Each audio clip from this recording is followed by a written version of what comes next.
Si Kim ay nagsolo nung Valentine's ayon sa in-upload niyang video kung saan nag-workout lang siya at naglagi sa bahay.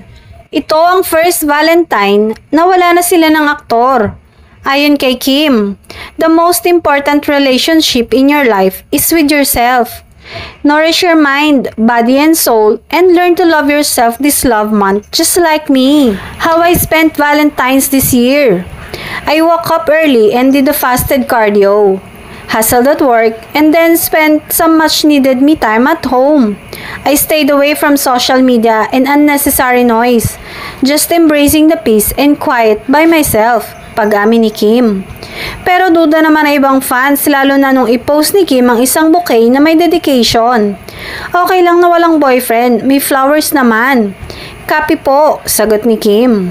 Piyang initial sa nasabing bouquet na parang alam na raw ang totoong pangalan, Paula Avellino, na partner niya sa local version ng Korean series na What's Wrong with Secretary Kim. Though sinasabi naman na inilaban ni Kim na si Paula ang maging partner niya sa What's Wrong with Secretary Kim na mapapanood na sa March habang pinalalabas pa ang kanilang kauna-unahang series na Linlang na massive ang success kahit sa free TV.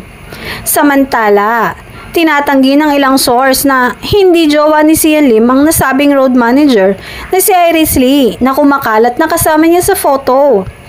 Pero wala raw sa plano ni Sian na mag-deny ayon sa source. Ang nasabing road manager nga ang sinasabing pinalit ni Sian kay Kim Chu na kasama niya di umano nung Valentine's.